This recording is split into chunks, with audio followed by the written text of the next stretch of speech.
사도신경으로 우리들의 신앙을 고백하며 주일 오후 예배를 시작하도록 하겠습니다. 전능하사 천지를 만드신 하나님 아버지를 내가 믿사오며 그 외아들 우리 주 예수 그리스도를 믿사오니 이는 성령으로 잉태하사 동정녀 마리아에게 나시고 본디오 빌라도에게 고난을 받으사 십자가에 못 박혀 죽으시고 장사한 지 사흘 만에 죽은 자 가운데서 다시 살아나시며 하늘에 오르사 전능하신 하나님 편에 앉아 계시다가 저리로서 산자와 죽은 자를 심판하러 오시리라. 성령을 믿사오며 거룩한 공회와 성도가 서로 교통하는 것과 죄를 사하여 주시는 것과 몸이 다시 사는 것과 영원히 사는 것을 믿사옵나이다. 아멘. 함께 찬송가 300장 찬양하시겠습니다. 찬송가 300장입니다.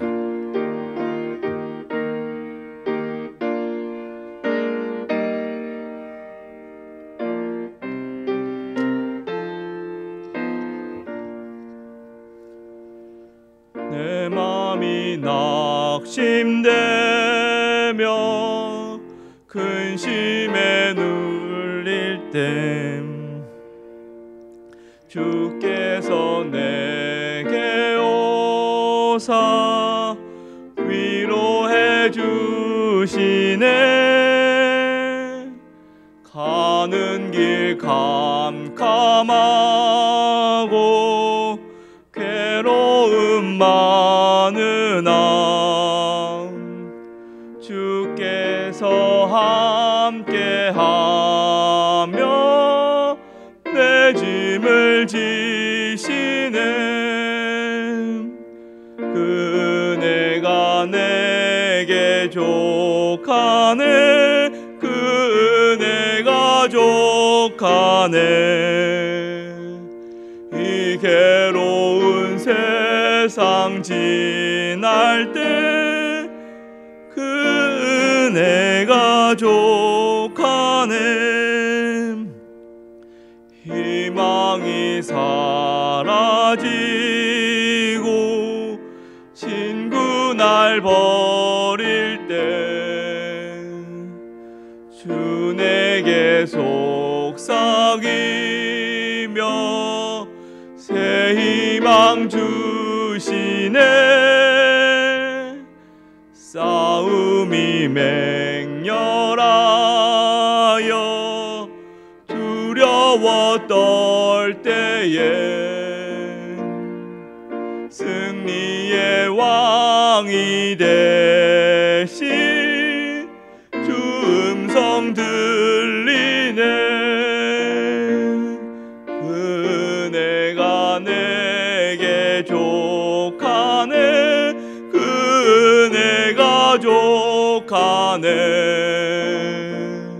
이 괴로운 세상 지날 때 그 은혜가 족하네.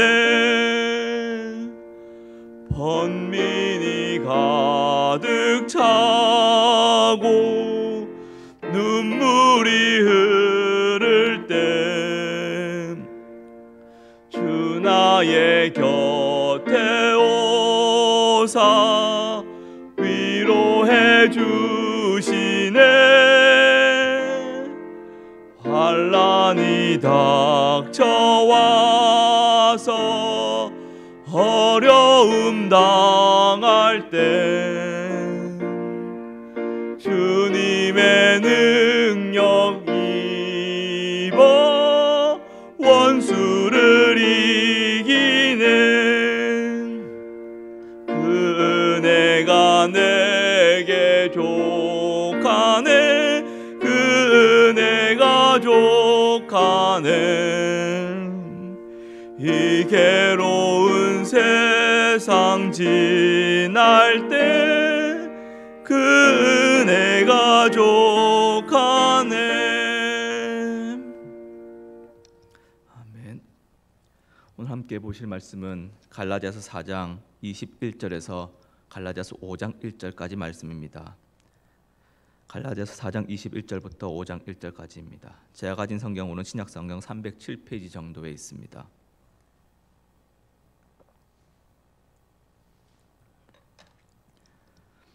갈라디아서 4장 21절부터 5장 1절까지입니다. 찾으셨으면 함께 교독하시겠습니다. 내게 말하라. 율법 아래 있고자 하는 자들아, 율법을 듣지 못하였느냐? 기록된 바 아브라함에게 두 아들이 있으니 하나는 여종에게서 하나는 자유 있는 여자에게서 났다 하였으며 여종에게서는 육체를 따라 났고 자유 있는 여자에게서는 약속으로 말미암았느니라. 두 언약이라. 하나는 신의 산으로부터 종을 낳은 자니 곧 하갈이라. 이 하갈은 아라비아에 있는 신의 산으로 지금 있는 예루살렘과 같은 곳이니 그가 그 자녀들과 더불어 종노릇하고 오직 위에 있는 예루살렘은 자유니 곧 우리 어머니라. 기록된 바 잉태하지 못한 자여 즐거워하라. 상고를 모르는 자여 소리 질러 외치라. 이는 홀로 사는 자의 자녀가 남편 있는 자의 자녀보다 많음이라 하였으니 얘들아 너희는 이삭과 같이 약속의 자녀라. 그러나 그때 육체를 따라 난 자가 성령을 따라 난 자를 박해한 것 같이 이제도 그러하도다. 그러나 성경이 무엇을 말하느냐? 여종과 그 아들을 내쫓으라. 여종의 아들이 자유 있는 여자의 아들과 더불어 유업을 얻지 못하리라 하였느니라. 그런즉 형제들아 우리는 여종의 자녀가 아니요 자유 있는 여자의 자녀니라. 그리스도께서 우리를 자유롭게 하려고 자유를 주셨으니 그러므로 굳건하게 서서 다시는 종의 멍에를 매지 말라. 아멘. 사랑하는 장로의 성도 여러분, 지성이면 감천이다라는 옛 속담을 우리의 신앙에 적용하는 것에 대해 어떻게 생각을 하십니까? 이는 소위 정성을 많이 들이면 하늘이 그 정성에 감복하여 복을 준다는 의미로 정성을 들이는 우리 인간의 행위를 기초하고 있는 사상입니다. 사실 여기에 대해서는 긴 말할 필요가 없습니다. 우리는 아주 확고하고도 명확한 기준을 가지고 있습니다. 우리가 의롭게 되는 것은 정성을 들이는 행위나 우리의 노력에 기초한 것이 아니라는 것을 사실 우리는 다 알고 있습니다. 율법으로는 사람을 의롭게 할 수 없습니다. 이는 성경의 곳곳에서 명백하게 증거하고 있는 것입니다. 우리의 정성을 다한 행위로 인한 보상의 개념으로 의롭다함을 받는 것이 아니라 오직 예수 그리스도를 믿음으로 의롭게 된다는 이신칭의의 복음, 분명 다들 들어보셨을 것입니다. 그리고 이 이신칭의는 바울이 매우 강조하였던 바입니다. 그렇기에 바울의 가르침을 잘 받아온 갈라디아 교회는 율법으로 사람을 의롭게 할 수 없다는 사실에 대해서는 익히 잘 알고 있었을 것입니다. 그런데 갈라디아 교회의 사람들이 그리스도를 믿음으로 의롭게 된다는 이 진리의 사실을 바울을 통해서 잘 배워서 알고 있었을 텐데, 그런데 희한하게도 율법 아래에 머물러서 하나님께 나아가고 율법을 통해 하나님과 관계를 유지하는 그런 어리석은 일을 하고 있는 것입니다. 그러니 바울이 얼마나 답답하겠습니까? 왜 우리가 뭔가 알만한 사람이 제대로 일 처리하지 못하면 얼마나 속에서 부글부글하지 않습니까? 애초부터 모르면은 기대도 하지 않을 텐데 다 가르쳐 놓고 새가족 교육 시켜놓고 학습받고 세례받고 필수 양력과정 2학년, 3학년, 4학년 다 해놓고 제자 훈련까지 올 클리어 해놓고 이제 어디 한번 잘하는가 혼자 한번 해봐라 하고 홀로 서기 시킨 지 얼마나 되었다고 싹 다 까먹고 오히려 이상한 소리 빽빽 해버리면 우리 우라통에서 천불이 나지 않겠습니까? 오해하지 마십시오. 예를 들어서 그렇게 이야기한 것입니다. 이 마음을 담아 오늘 본문 21절을 다시 한번 보면 바울의 마음이 확 와닿을 것입니다. 내게 말하라. 율법 아래 있고자 하는 자들아, 율법을 듣지 못하였느냐? 그렇습니다. 성경이 참 고상한 단어들을, 품격 있는 단어를 사용하고 있다는 것을 느껴지십니까? 갈라디아 교회 성도들을 거짓 선생의 유혹에 넘어가서 반드시 할례를 받아야 한다, 할례가 중요하다는 그런 이야기를 갈라디아서 앞에서부터 해왔습니다. 그러니 지금 오늘 2021년 대한민국을 사는 우리가 보기에는 좀 안 맞는 것 같기도 합니다. 우리가 무슨 할례를 받는 것도 아니고 우리가 유대의 절기를 지키며 사는 것도 아니지 않습니까? 우리에게 율법은 그저 먼 나라 이야기고 그것은 구약시대에 존재하던 것이고 우리는 율법과는 전혀 상관없이 전혀 율법에 매여 사는 것이 아니라고 생각하는 경향이 좀 있습니다. 그렇지 않습니까? 우리 가운데 율법에 목매달고 사는 사람은 아마도 없을 것입니다. 교회를 좀 다녔다고 말하시는 분들 가운데서는 아마 거의 대부분 금식 기도를 해보셨을 것입니다. 40일 금식까지는 아니라고 하더라도 21일 금식이라든가 또는 일주일 금식, 3일 금식, 하루 금식, 또 한 끼 금식이라도 말입니다. 저도 예전에 일주일 금식까지는 해봤습니다. 일주일 금식을 하니 첫 이틀은 상당히 배가 고프고 힘들었는데 한 3, 4일 넘어가면서 좀 덜 힘들었던 그러한 금식의 기억을 가지고 있습니다. 생명을 유지하기 위해 필수적인 음식을 먹지 않고 하나님께 기도를 드림으로 간절한 우리의 바람을 하나님께서 우리의 금식이 하는 그것을 보시고 거기에 하나님께서 응답하시고, 그래서 금식 기도를 하면 하나님께서 우리의 기도를 더 잘 들어주실 것이라고 우리는 생각들을 많이 합니다. 또 잠잠하게 기도하는 것보다는 뭔가 고함치면서 주여 주여 주여 3창이라도 크게 외치며 하는 그 기도가 하나님께서 좀 더 잘 응답하실 것 같으며 더 큰 은혜를 부어줄 것 같기도 합니다. 또 조용히 왠지 홀방에서 혼자 기도하는 것보다는 왠지 장로님의 대표 기도가 소위 기도에 빨이 좋을 것 같고, 아픈 환자를 위해 기도하는 것은 담임 목사님이 능력의 손으로 안수하며 기도해 주셔야지 왠지 기도 받은 것 같고, 목사님의 기도만이 병을 낫게 하는 능력이 있는 그런 느낌들은 다 있지 않습니까? 내게 말하라, 율법 아래 있고자 하는 자들아, 율법을 듣지 못하였느냐. 바울이 우리에게도 말하고 있는 것 같지 않습니까? 내게 말하라, 어디 한번 말 좀 해봐라, 이것이지 않습니까? 갈라디아 교회 성도들의 생각과 마음을 움직이기 위해 좋은 말로 했다가 또 화도 냈다가 닥달도 했다가 하는 그 바울의 심경, 올바른 복음을 향한 뜨거운 열정을 어디 한번 말 좀 해봐라 하는 이 바울의 마음에서 우리는 엿볼 수 있는 것 같습니다. 그냥 갈라디아 교회 그냥 잘하고 있다고 생각하고 그냥 모른 척하고 살아도 될 텐데, 그래도 할례니 율법이니 하더라도 보기에 영 어긋난 것 같이 가는 것도 아닌 것 같은데, 우리 같으면 좋은 게 좋은 거라고 그냥 잘 하겠지, 그래도 기도는 할 거야, 그래도 예배는 보겠지, 교회는 안 와도 유튜브는 보겠지. 바울은 그렇게 하지 않았습니다. 어떻게 해서라도 바른 복음, 올바른 복음이 제대로 전해지기 위해서라면 말입니다. 그 바른 복음으로 좀 더 들어가 보도록 하겠습니다. 사랑하는 장제 성도 여러분, 우리가 잘 알다시피 아브라함에게는 두 아들이 있었습니다. 두 아들 가운데 하나는 여종에게서 낳고 하나는 자유 있는 여자에게서 낳았다고 합니다. 그리고 여종에게서는 육체를 따라 낳고 자유 있는 여자에게서는 난 이삭은 약속으로 말미암았다고 성경은 그렇게 기록하고 있습니다. 아브라함이 하갈을 통해 자녀를 얻으려던 그 시도를 하였던 그 인간적인 노력을 오늘 본문은 육체로 표현하고 있습니다. 인간적인 노력 말입니다. 이와 대조적으로 이삭의 출생은 어떤 의미에서도 우리 인간적인 노력이나 행위에 공로를 돌릴 수가 없을 것 같습니다. 사라와 아브라함이 아들을 얻게 되리라는 그 약속은 사실 아무리 이해하려고 해도, 잘 봐주려고 해도 잘 이해가 되지는 않습니다. 아브라함이 무려 100세의 아이를 낳았다고 합니다. 그리고 그 아내 사라도 90세입니다. 자신들도 압니다. 태가 다쳤다는 것을 말입니다. 그러니 오죽했으면 당사자들도 그 약속을 처음부터 믿지 못했으며, 게다가 아브라함은 이삭을 기대도 하지도 않았습니다. 겨우 이스마엘을 통해서라도 약속이 성취된다면 그것만으로도 만족합니다. 그거라도 해주세요. 딱 그 수준이었습니다. 하지만 여호와 하나님께서는 이스마엘이 아닌 이삭을 통해 언약이 선포될 것이라고 선포하셨습니다. 그리고 하갈은 종이지 않습니까?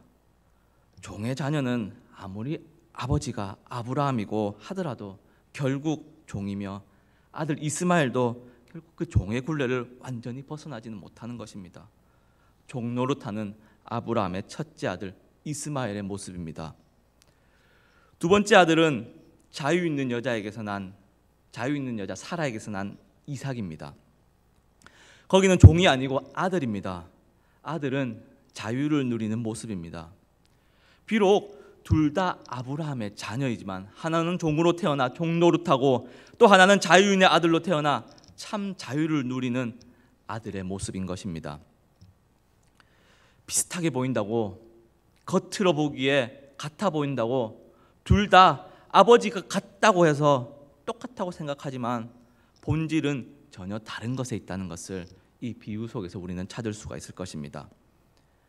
그런데 이 말을 다시 한번 곱씹어 본다면 우리의 인간적인 노력으로도, 우리의 정결한 행위로도, 율법을 지킴으로도 그것이 비슷하게 보여질 수 있다는 것을 의미합니다. 그렇지 않습니까? 노력하고 애써 교회에 나와서 예배드리고 찬양하며 가정의 평화를 위해서 아내와 싸우기 싫으니 교회 안 가면 부모님이 화내니까 노력으로 비슷하게 보여질 수는 있을 것입니다. 열심히 노력하며 주여 삼창 크게 부르며 기도하면 산기도 가서 나무 뿌리를 뽑는다고 하더라도, 남들 보기에 성경 4독 5독하며 성경을 열심히 읽는 것처럼 보일지라도, 앞에 나가서 미사여고 멋지게 써가며 대표 기도를 한다고 하더라도 혹시나 우리는 구별을 못할 수도 있을 것입니다. 목사라는 타이틀이 믿음이 좋은 사람이라는 공식은 아닐 수도 있다는 것을 기억해야 한다는 것입니다. 강도사는 무슨 그 수준도 안 되는 거 아니겠습니까? 그렇게 교회 안에 성도인 듯 종과 아들이 함께 공존하고 있습니다. 주일에 성경책 들고 말씀의 자리에는 앉아 있지만 실상은 아들이 아닐 수도 있다는 것입니다. 결국 결정적인 차이는 나의 노력이나 행위 또는 어떠한 정결한 마음가짐, 이란 우리의 내적인 요인이 아니라 그리스도를 통해 들어오는 외부적 요인이라는 것입니다. 외부적 요인, 이렇게 말하니 참 뭔가 억울한 것 같지 않습니까? 우리의 자유, 우리의 구원, 우리의 생명을 이야기하는데 거기에 당사자라 생각되는 우리를 빼버린다니 말입니다. 또 우리에게 아무런 결정권이 없다는 것이 좀 허탈해지는 것 같기도 합니다. 그렇지 않습니까? 우리의 노력이나 행위에 대한 보상으로 주어지는 것이라면 그것이 우리 마음을 좀 더 편안하게 느껴지게 할지도 모르겠습니다. 우리에게 주어지는 것이 보상이라면 좀 더 당당할 것 같기도 할 것 같습니다. 우리의 행위나 노력에 따라 주어지는 보상이라면, 그것이 자유라면 내가 이만큼 했으니까, 내가 그때 얼마나 열심히 기도했는데, 내가 그때 얼마나 열심히 헌금했는데, 내가 그 시절에 교회 봉사를 얼마나 열심히 했는데 하며 거드름 피울 수 있을지도 모르겠습니다. 그런데 우리는 우리와 아무런 상관없이 오직 외부적 여인으로, 그리고 그 외부적 여인이 우리에게 적용이 되므로 우리가 자유를 누리는 것이라면 그 자유는 분명 은혜가 될 것입니다. 자격 없는 자에게 주어지는 하나님의 한량없는 그 은혜 말입니다. 사랑하는 장제의 성도 여러분, 성경은 우리는 이삭과 같이 약속의 자녀라고 말하고 있습니다. 그 이유는 하나님께서 우리에게 생명을 약속하셨으며 자유를 약속하셨기 때문에 그렇습니다. 그러면 약속을 받은 아들로서 살아가는 우리의 삶은 어떻게 해야겠습니까?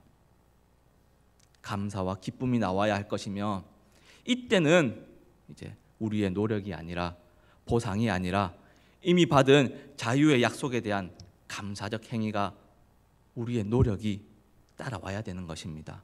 그것이 성도의 모습일 것입니다. 우리는 공로가 없으니 가만히 앉아서 떡이나 보고 굿이나 보라는 것이 아닙니다. 이제 여기에서는 감사의 행위가, 우리의 의지가 들어가고 우리의 노력이 들어가며 우리의 최선을 있어야 될 것입니다. 여기는 우리가 해야 할 몫이 있는 것입니다. 사랑하는 장제의 성도 여러분, 오늘 본문 30절에서는 여종과 그 아들을 내쫓으라고 명령하고 있습니다. 우리의 열심으로, 특심으로 하나님을 섬기고 예배하는 그런 가짜의 모습은 과감히 내버리라고 하나님께서는 명령하시는 것입니다. 이 땅에서 혹 최선을 다해 살아가십니까? 인간적으로 할 수 있는 최고의 노력으로 인생을 꾸려가십니까?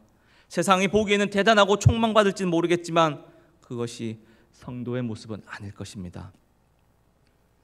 로마서 8장 8절에서는 육신에 있는 자들은 하나님을 기쁘시게 할 수 없다고 기록하고 있습니다.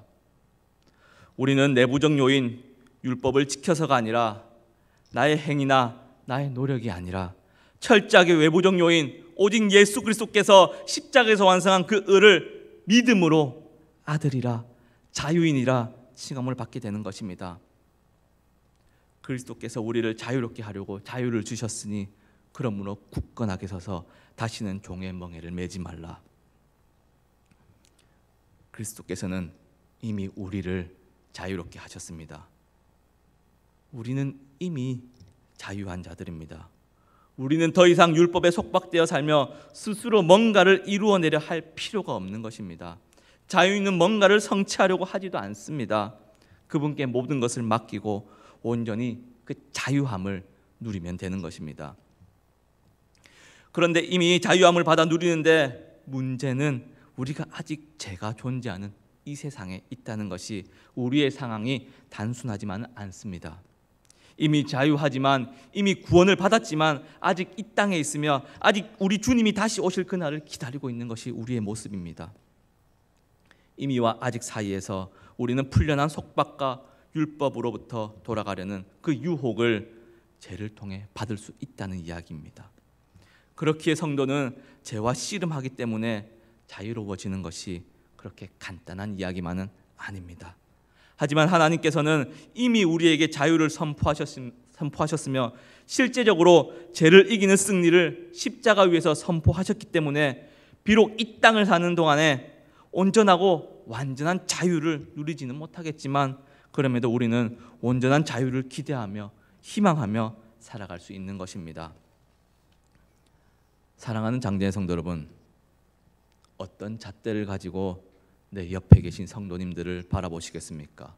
행위, 노력, 금식기도, 찬양소리, 대표기도, 헌금, 장로, 안수집사, 권사, 전도사, 강도사, 목사? 아닙니다. 성도를 온전케 하는 하나님을 바라볼 수 있기를 바랍니다. 그리고 바른 복음을 향한 바울의 열정이 오늘 이때를 살아가는 저와 여러분에게 동일하게 임하기를 소망합니다. 기도하시겠습니다. 사랑하는 하나님, 감사합니다. 바른 복음을 향한 바울의 열정을 함께 나누었습니다.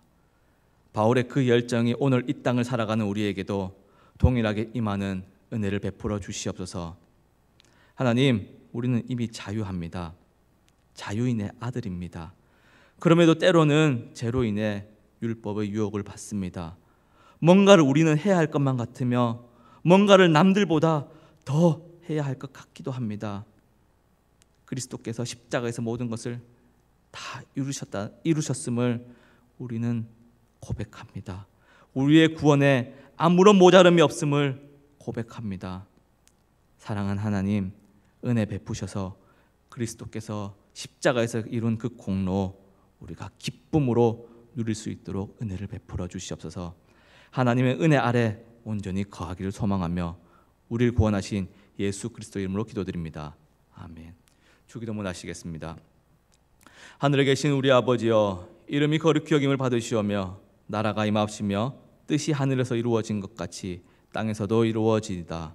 오늘 우리에게 일용할 양식을 주시옵고 우리가 우리에게 죄 지은 자를 사하여 준 것 같이 우리 죄를 사하여 주시옵고 우리를 시험에 들게 하지 마시옵고 다만 악에서 구하시옵소서. 나라와 권세와 영광이 아버지께 영원히 쌓옵나이다. 아멘.